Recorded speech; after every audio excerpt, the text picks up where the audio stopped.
Welcome back, YouTube.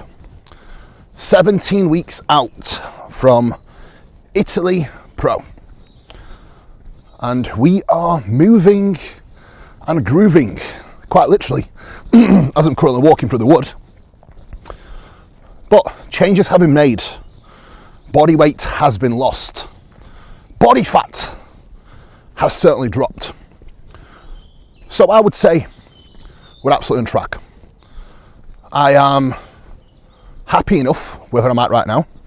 I still think that there will be some bigger changes that shall come over the next couple of weeks as we have stepped things forward a little bit more with introduction of a little bit more steps. This is why I'm currently walking through the wood after meal one. There has been introduction of some fat burners as well and a slight calorie drop. So I am definitely going to see a lot of movement over the next couple of weeks. Combining that with training still being pretty damn incredible and supplementation still peaking, we are going to be cooking it up on a gas assisted hob or fan assisted hob, whatever the cool kids call it. Cooking it up, boiling it, whatever it is that's cool at this moment in time.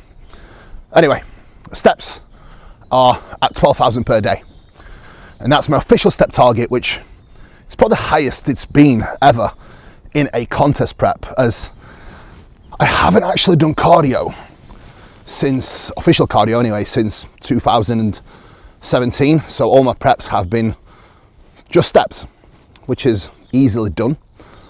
And generally, my steps have never really been over 12,000 steps for any of my preps. So we are definitely pushing it forward a little bit more this year, especially now, as the goal is to be ready early and be able to eat into the show. This is why we have started prep pretty early, and we have started coming down pretty far out. To some people, it might be a question where, well, will you burn out? It's actually the opposite, and it's something that I have noticed with a lot of my own clients the past few years, is when we are able to get ready early, I then pretty much reverse diet them into the show, which means not only they bring a much fuller, fresher, rounder, bigger package to the stage, but you are also giving the body an opportunity to drop off a lot of the diet fatigue and stress that is accumulated with a prep.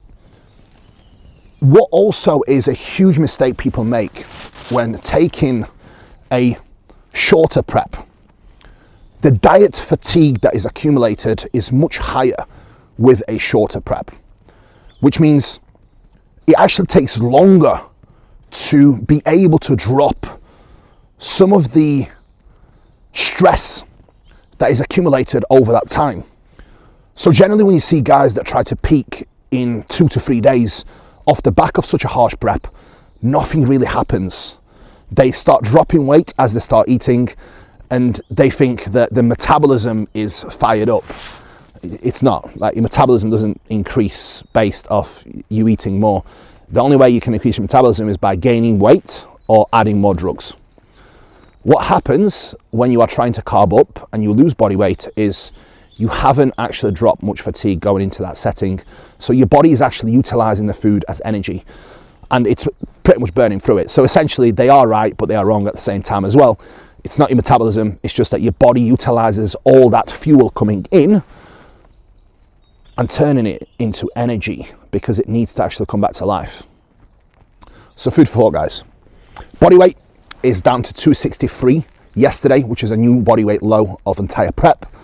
263.6, which is a new low after the rest day. Normally after the rest day, I'm always around a pound up.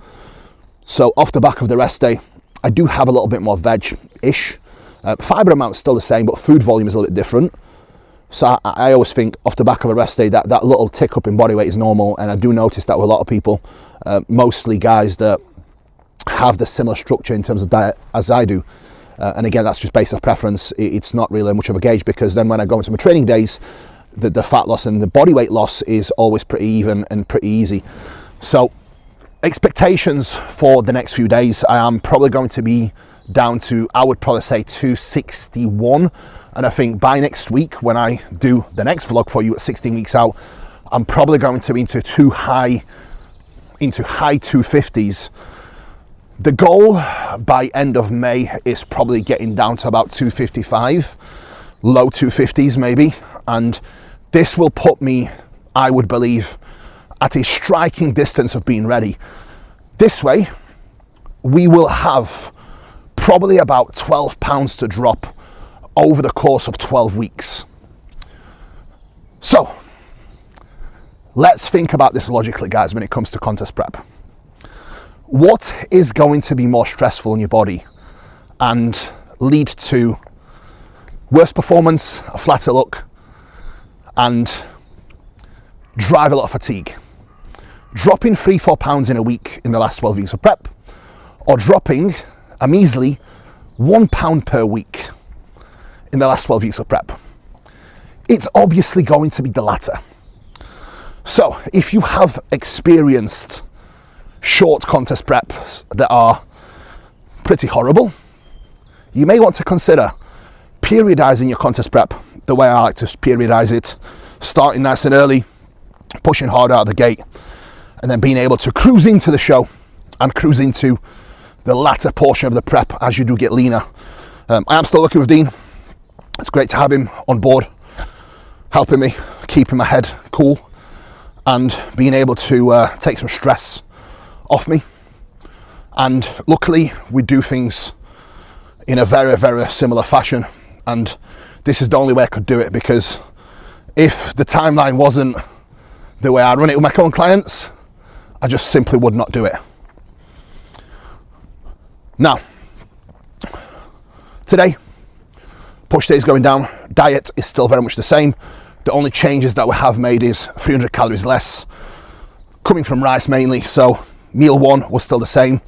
The only difference was 25 grams less rice. Meal 2, same again. Rice is down to 100 grams. And then meal 5, there was a rice reduction to 50 grams as well. So all in all, I am still eating a decent amount of food. I am not really hungry yet. That time will come. Things are still feeling comfortable. I just wanted to give you a bit of an overview with the contest preparation and potentially share some insight on what you can actually do to potentially get better outcomes for yourself with your own preps and your client preps as well. I have my boys and girls competing this coming weekend in Ireland and Poland. And the same drill again, guys, with some of the guys that I coach. They rarely feel like they're on prep until the last few weeks. And that is what happens, guys, when you calculate a timeline correctly. You have a solid start point where you are not starting overly fat, and you are calculated with the approach of having some fat loss, then having weeks and periods of time of actively backing off, having weeks where you feed up and reset. And the prime example of that recently has been Carlton.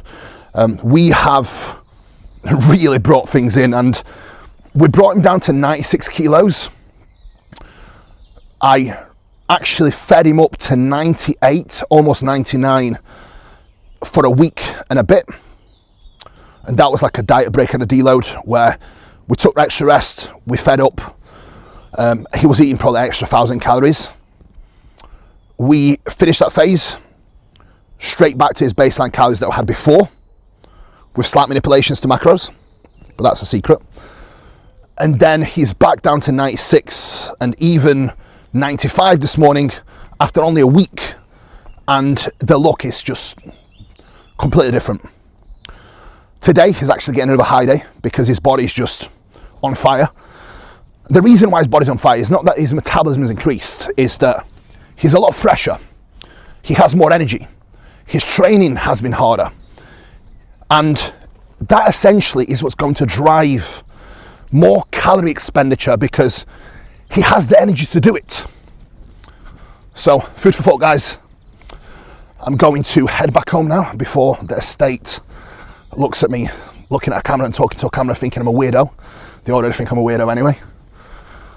And hopefully they enjoyed this. If you have enjoyed this, comment prep below and I'll share you in on some more insight in a little bit. Time to get back home, back to some check-ins and replies and get the day going. What a beautiful day, huh?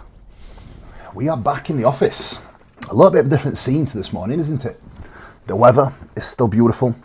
I've got my coffee. I've got my water. I've got my book. We're all good. It's been a beautiful day. Right, today I am going to show you a pre, intra and post-workout nutrition. What I also want to put a lot of emphasis on and cover is hydration, as that is something a lot of people still overlook. I always aim to get at least 3 to 3.5 litres of water before I train. If I have clients that train first thing in the morning, I always advise them to take in at least 2 litres of water with a hydration formula and extra salt around the workout perimeter.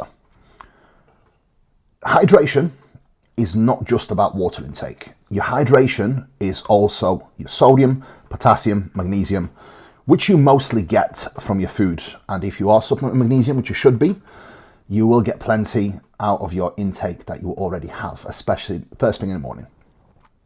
Salt, however, is by far the most important as a combination with your meals and your water intake. Another variable you must remember is when your water intake increases, and I have seen some guys do crazy amounts, it's like 12 litres. You don't need that. If you do that, you quite literally flush most of your salt out of your system. So definitely don't do that. But if your water intake is a little bit higher, your salt intake does need to be a little bit higher as well. As a minimum, what I always recommend is 1 gram of salt per 1 litre of water. Generally, 4 to 6 grams of salt is going to be sweet. Deeper in prep, some guys do have a little bit more salt, but as a rule of thumb, 6 to 9 grams of salt per day is plenty. 12 in cases where I know guys that are sweating a lot all day, and even people that are living in like countries like Dubai, I would always put more emphasis on higher water intake with higher electrolyte intake as well. If you are dehydrated, you may actually retain water, but you may also experience headaches, loss of training performance, bloating, poor digestion, poor sleep. The effects of poor hydration are vast. So make sure you do stay hydrated. That is always the priority. Another thing I want to share with you is a goal of mine that I've set out for myself. I do like reading, but I often push it to the side, especially in the off season, right? So I'm back reading again, and I am going to do at least 10 pages a day. I have read quite a few books already. Believe it or not, I did not start reading until the last couple of years. And I do think it's quite therapeutic. Yesterday, I actually had 30 minutes reading whilst I was drinking my peppermint tea in a coffee shop. And that was actually pretty nice. And one book that I'm reading again, I've already read it, but it's so good, I'm going to read it again, is Think Clear by Shane Parrish. And honestly, guys, if you are looking to improve your mindset, improve your decision making, and generally, if you're looking to be a better person, it's a book I highly recommend reading.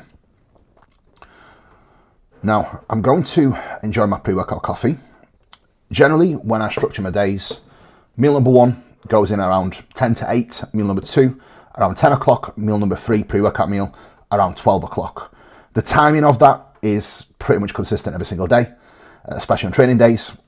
I actually have my coffee before my pre-workout meal, and I always make sure that my caffeine intake is all done by 12 o'clock. At the moment, my caffeine intake is pretty low, as it's still a tool that I want to have for later on in prep. So I do enjoy my little cup of coffee before training. I'm going to drink this Then I'm going to go downstairs and show you what I have prepared for you to see. All my pre-workout arsenal with my food, the drinks that I have, and give you the reasons why. So stay tuned. But for now, I'm going to drink my cup of coffee, a couple more pages of my book, make sure clients' replies are all finished, and then we'll get stuck in for the pre-workout. Peace out. Here we go. This is where we are at with my pre, intra workout and post workout nutrition. So this is the artillery that we are playing with at this moment in time, guys. We have got my MPS Max, which is here, and I do have 1 cap of magnesium inside this. Now I do mix this with 250 ml of water, and I have this straight after I finish training. Generally, I will finish training at like 4 p.m. I will drink this, then I will pose, use sunbeds, and post-workout meal will then go down, I would probably say about 4:30 at latest. This is my intra-workout carbohydrates. So we've got 40 grams of performance fuel. I do have a mixture of stevia flavored, pina colada, and orange and mango. If you are having trouble with digestion or any issues with sweeteners, this bad boy is the one. I do also have 10 grams of glutamine and 5 grams of creatine in my intro workout. That generally is what I like to have year round. The only thing that changes is the quantities of carbohydrates. This will not get any lower than 20 grams of carbs. That's my lowest point. That will actually go through entire prep. And the creatine and glutamine always remains consistent. I also have creatine and glutamine with my pre-workout meal. This is 10 grams of glutamine again, 5 grams of creatine, and I do have a scoop of hydration. Well, half a scoop of hydration in this because I also have half a scoop of hydration in with my actual pre-workout, which is 22 grams of pumpage with, again, 5 grams of creatine and glutamine. And that gets drunk pretty much after my pre-workout meal. This, however, I take in with my pre-workout meal, and I do have 2 caps of Ensure and 1 cap of Digest Pharma Pro. So guys, this is how my supplementation is looking like around my workout window. We've got hydration, we've got performance, we've got protein, we've got carbohydrates. This ticks all of the boxes that we need. And what I mentioned earlier as well, hydration, is this actually gives me plenty of water to hydrate myself with and make sure that I am going into the training session adequately fueled up, both from an electrolyte standpoint, but also nutrition standpoint. Now, big thing when it comes to pumpage, make sure that you mix at least 350 ml of water with it. The doses of pump products that are in the pumpage are very, very high. So if you are even slightly dehydrated, you're not going to get the benefits from the pump product to the degree that you potentially could. So just be mindful of that. That's cream of rice nearly cooked up. The secret to a perfect cream of rice is using this. 125 grams of cream of rice, about 350 ml of water. Whisk it up, put it in microwave for 3.5 minutes. Take it out, give it a whisk, put it back in for another minute. Take it out, give it a stir again, and it should be about ready. If you want it thicker, you put it in for longer. If you want it more runny, you don't cook it as much. Super simple. You don't need to overcomplicate it.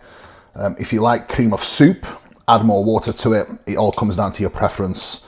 I always have people ask me, how much water do I need to put in my cream of rice? Well, it depends. How much water do you want in your cream of rice, for one? And for two, I have been making a point of making all of my food quite low volume. Main reason, the more time you can spend with a tighter midsection and less stomach volume, the tighter your midsection will be. Therefore, you will have better midsection control, and potentially it will be easier for you to train your TVA and, to a degree, improve your midsection size and control. So that is my tip for the day. This is what we are working with, guys and girls. We've got my whey, my fruit is added in. So I'm going to actually put this back in microwave now for another minute. Then I'm going to make my whey paste in this, put it on top, and you'll get to see the finished product. This has been banging recently. Tastes so good.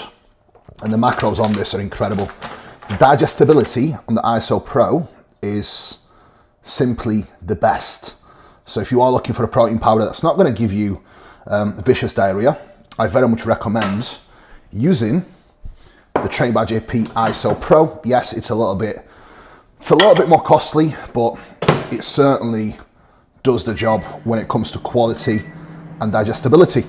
Okay, pre-workout meal time. Here we go. We've got my delightful meal. Cream of rice is here. 125 grams of cream of rice. We've got 30 grams of blueberries. That is left over from a meal one. Then we have 20 grams of dates, 50 grams of pineapple, 3 caps of Ensure, which is Trained by JP's GDA, and 1 Digest Farmer Pro.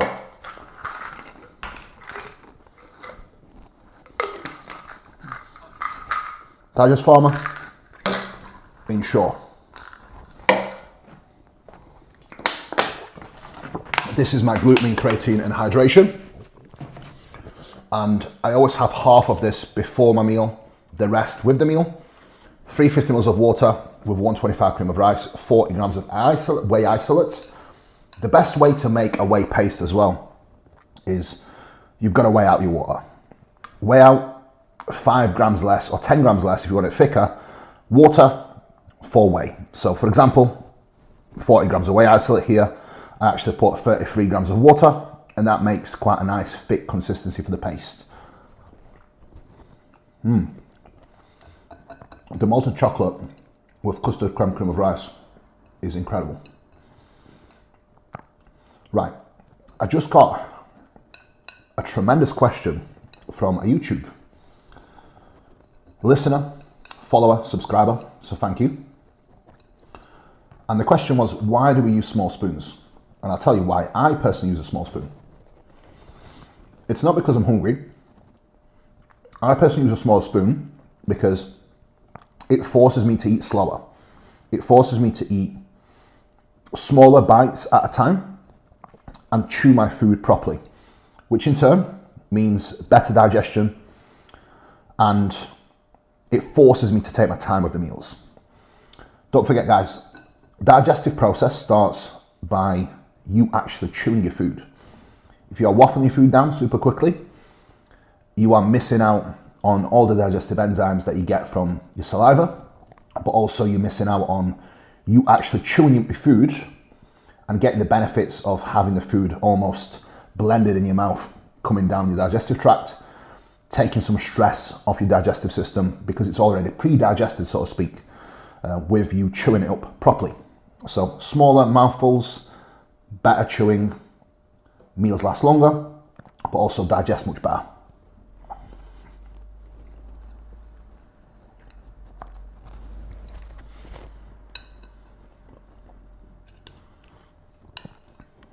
Good.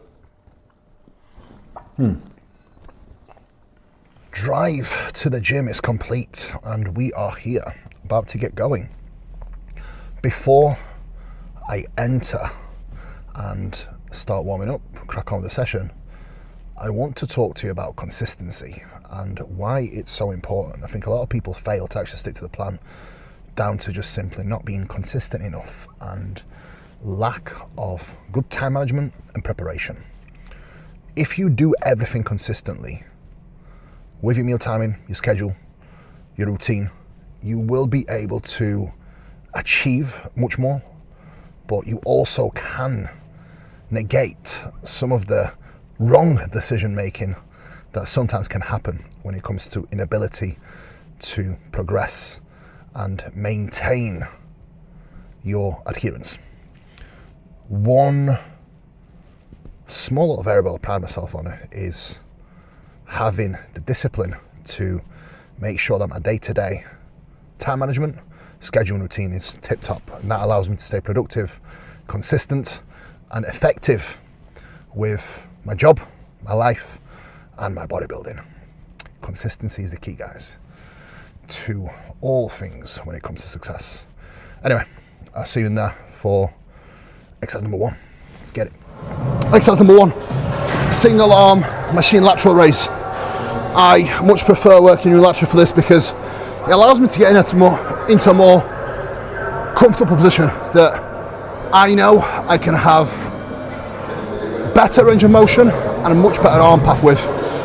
I find when I work bilateral here, it just doesn't feel as comfortable. So slight stepped out to the side, handle just a little bit out in front of me so my arm is more in scapular plane, and then the only thing I can focus on here is driving my fist out and up. So Q here is dragging knuckles across the floor and up.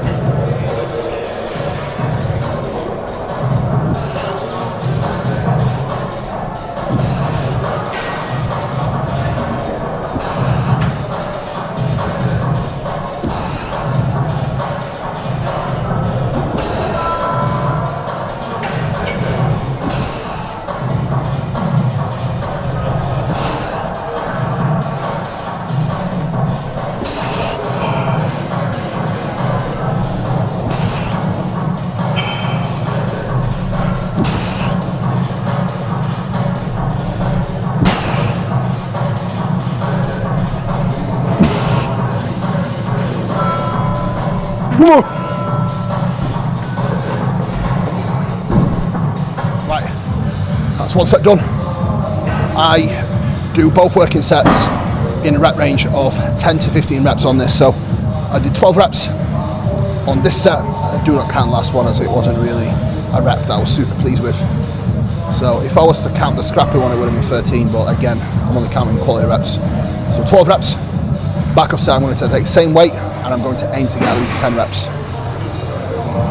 Progression from last week to this week, 8 days ago to be precise, when I last did this session, is an extra 2.5 kilo added with a little plate, and reps have been matched, so definitely a successful set. Unilateral work, guys, treat it as a separate set. Make sure you take adequate rest times in between. Do not do one arm and go straight to the other. Make sure you actually get your breath back, make sure you're fully ready to go, and treat it as a separate set. Yes, it takes longer, but it is essentially an additional set, so treat it as such. Okay, exercise number 2, guys. We have got cable fly. I run my cable fly on this session as the first chest exercise. On the second session, I actually start with a convergent chest press. Both sessions are similar, it's just this session I do like to do my isolation work before my big press work. Main reason, my chest is pretty shit. My arms are pretty decent, so I need to be more mindful when I am pressing that I'm actually using my pecs, not just my tricep.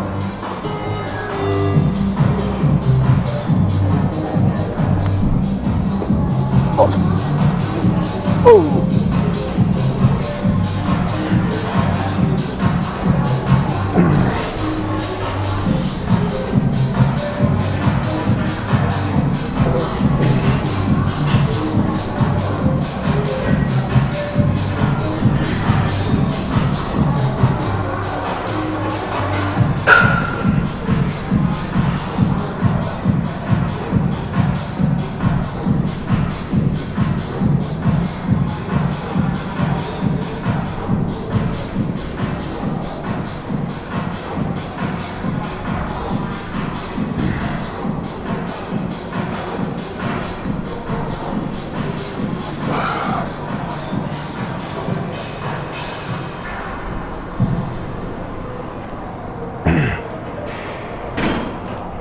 Okay, beautiful.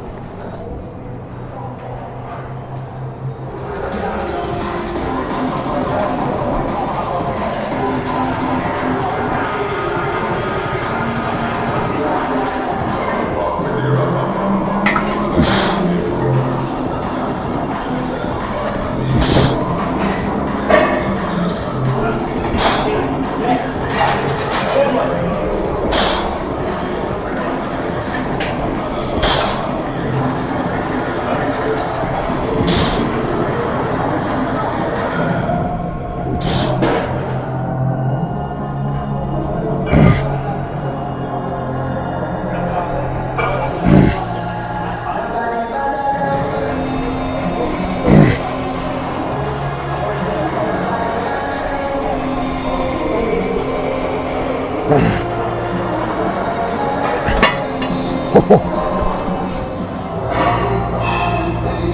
guys, exercise number 3 done. Strive incline press.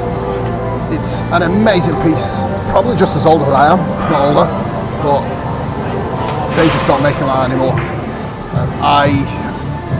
I'm super happy with performance on that piece today. I was aiming to hit 10 reps, and that was a slight load progression in comparison to last week, and I actually got a load and a rep progression, which is double progression. That is a unicorn of progressions, so I'm pleased. Back off set, same again, big step forward, so extremely happy. Now, next exercise number 4, is going to be the low incline prime incline press. Again, another converging chest press for me. I get much more out of pecs using converging presses, unless it's a Smith machine. Smith machine is an exception. But generally, if you are going to choose a chest press, make sure it converges. If it doesn't, it's better suited to be a tricep chest press, which is the next exercise. Anyway, game time.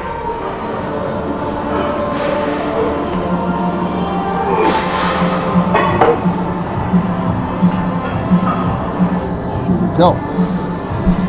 Right, this piece is very heavy in the stretch, so you've got to be careful.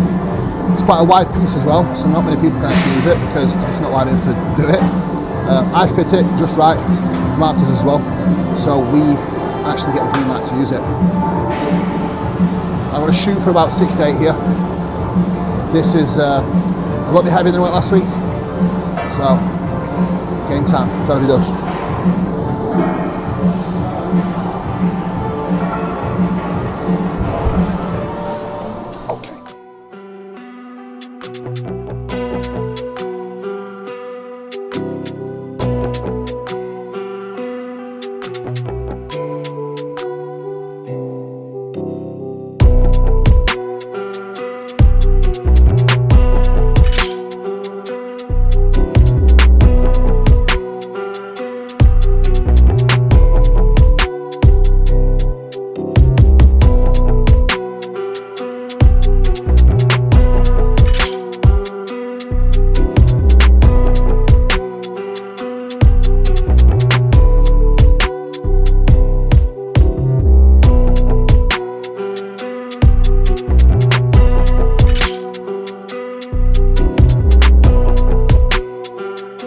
Exercise number 5 is going to be narrow grip standing press. It's supposed to be chest press, but it's not. It's a tricep press. The way it moves, the way it doesn't converge, and even the position that you are able to take, it's a much better suited exercise to do a narrow grip press or a JM press. So this is going to be my tricep compound exercise. Again, compound exercises are not isolation exercises. That's not the goal here. The goal here is max range of motion, slight bias, so slight target towards the tricep, but the pec and the front delt still gets a lot of quality stimulus here. So just one working set here. Then we will go into lying cuffed lateral raise as exercise number 6. And then cross body extension for exercise number 7. 13 total working sets for the session. And as promised guys, this is nearly finished. But before my second to last exercise, like clockwork, consistency. Comment consistency if you have made it to this part and you feel like consistency is something that you need. Okay, here we fucking go. Game time. Game time. 7 reps last time in my logbook. So let's see what we can get here now. Narrow grip, nice and tight. From here, posture stays tight, core stays braced. Using my feet for stability and all that power. Oh, here we fucking go. Light work.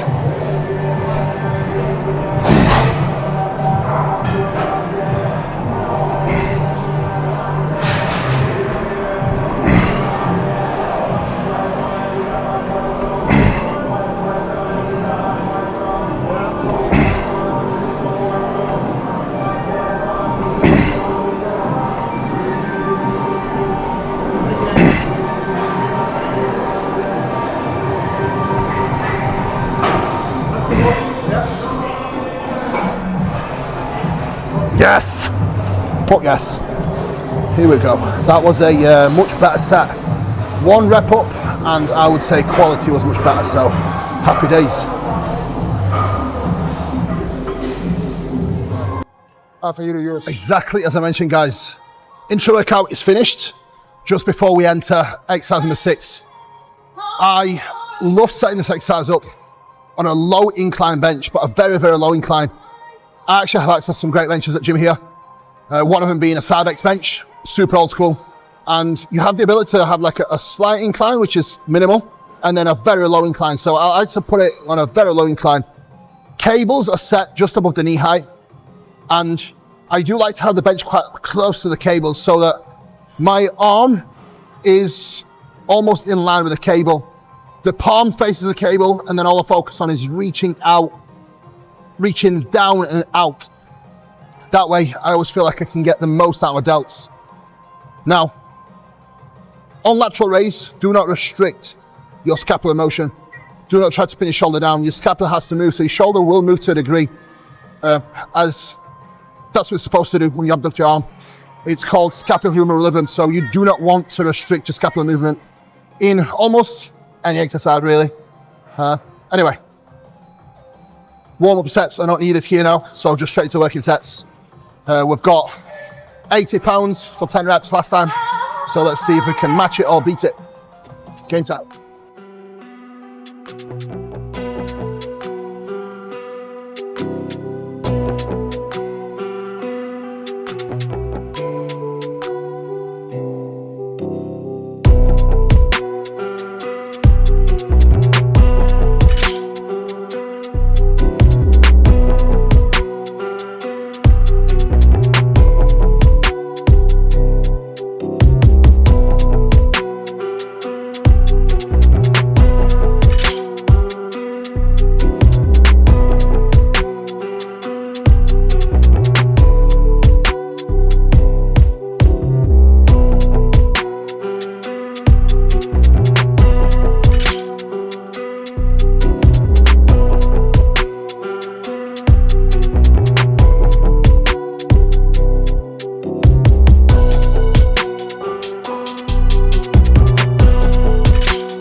Hold it.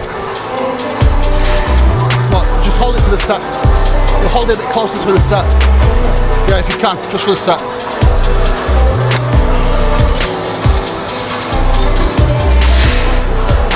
Okay, guys and girls, exercise number 7.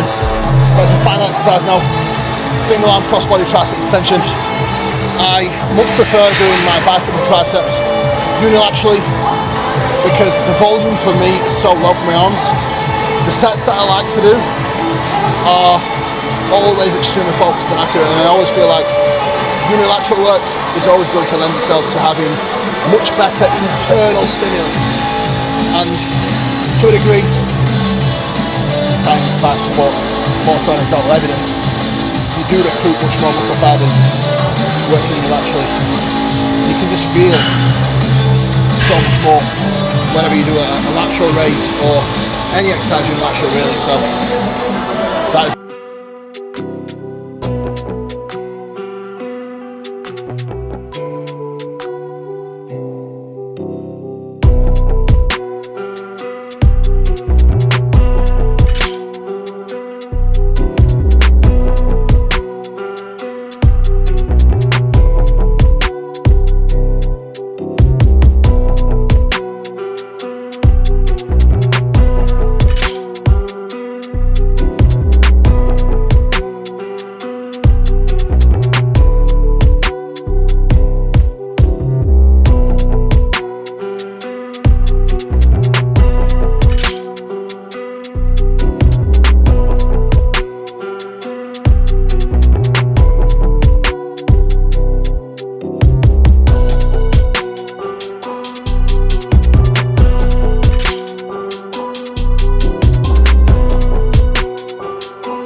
Guys and girls, we are wrapped up. We've got my MPS Max, which I'm going to consume right now, straight after training. What I've actually been doing with this, when I come in the gym I put it in freezer, and then when I actually finish training it's like a slushie, so it tastes really good. My fish has also been in fridge because if I was to leave it in the car I think it would go off, so I'm going to put it in the microwave for a couple of minutes. So I don't really like cold fish, I'm not going to lie. Then I will go and do a round of posing, or maybe two. Then it will be time to eat my post-workout meal. I have just got a delivery, so let's see who it's from. I know that Hardbody was meant to send me some stuff over, so I do. Oh, there we go. Hardbody.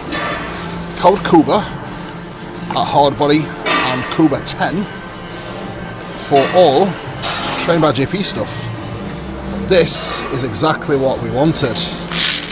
A single adjustable cuff, which is pretty small, with one. Oh, that is amazing. It's exactly what I wanted. Here we go. Look at this beauty. Oh, ho, ho, ho, ho, ho. Exciting times. I'm a massive fan of cuffs, especially for lateral work. And these are absolutely superb, so I'm looking forward to using these for laterals and potentially some bicep tricep work as well. And they come with a nice little bag as well to keep it organised, so super happy. Thank you guys at Hardbody. These should be launched very soon. Use my code Kuba. And for all things at Train by JP, Kuba 10 is the code. You know the drill. Right, that fish, I'm not going to lie, that fish smells. Tastes good though, so it's all good. Alright, posing wrapped up and post-workout meal going down. I've got 250 grams of raw weight cod with 10 grams of low calorie sauce, which is about 3 calories tops. And then we've got 100 grams of blueberries, 125 grams of cream of rice. The reason why I am having cream of rice at the moment instead of rice is because I can actually make it pretty low volume, which means I can have my cod, which is very light on the stomach, digest super quickly. I can have my cream of rice with about 300 ml of water. I can eat that and my stomach is empty over the next hour, so I can eat again in just under 2 hours from here, which is ideal, as then means I can have my last meal at latest 8:30, and then it's early bath time for me.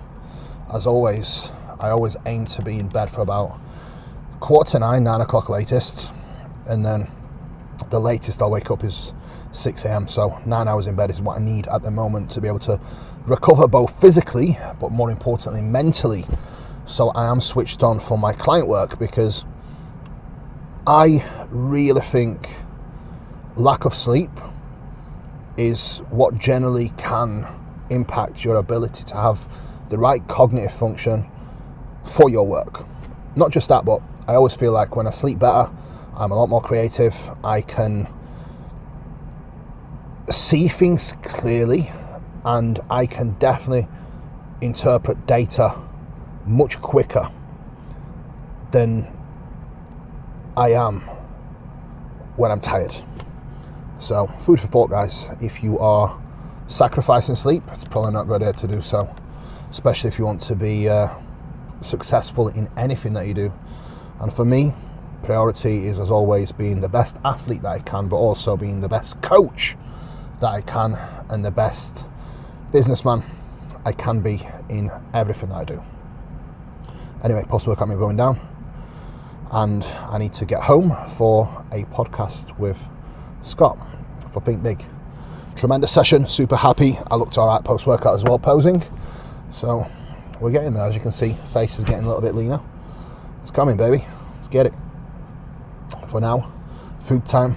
I will eat this and then head home once I have consumed my post-workout.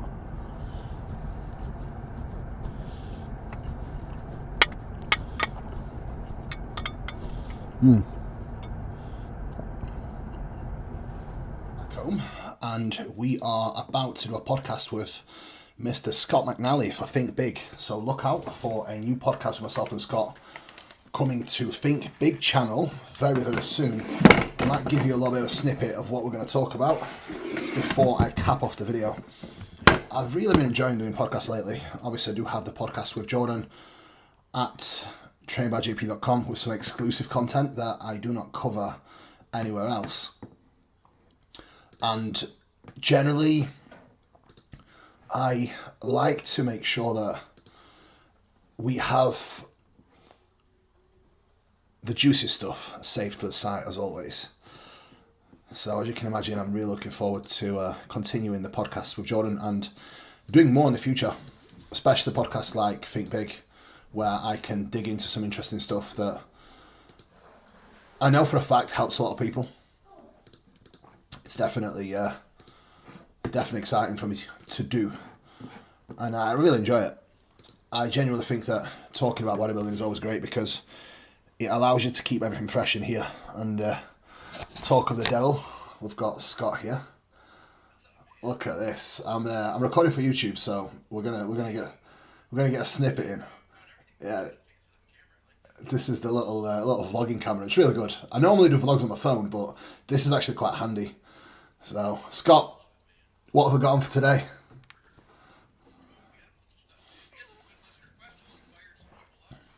Amazing.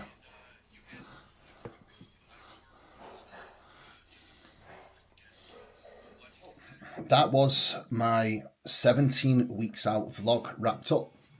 I want to cap off the video on talking to you about the skill that is required to not only memorize stuff, but also keep it in. And this is something I think about very often. And this is where coaching, bodybuilding work hand in hand, because if you don't use it, you lose it to a degree. Even some of the best coaches, I feel like in industry, they still live their life, they still diet, they still do everything like bodybuilders, they just don't prep. But essentially, if you do not go through the process, you lose the skill of doing so. And you do not get better at doing something by not doing it. So some of you guys watching this, if you are thinking about actually doing something and you keep putting it off, regardless of what it is, whether it's your first diet, your first off-season, your first prep, you will not get better at whatever you are trying to do by not doing it. The only way to get better at something is by putting in the time, the work, and more importantly, repetition. As repetition is the mother of skill. If you have made it to the very end of this video, comment repetition, and at least we will know exactly what repetition is all about. Guys, make sure you like, subscribe, share the video if you enjoyed it, and comment below if you want me to cover anything or if you have any questions that you want me to potentially cover in future videos. Thank you guys. Appreciate your support. Peace out for now.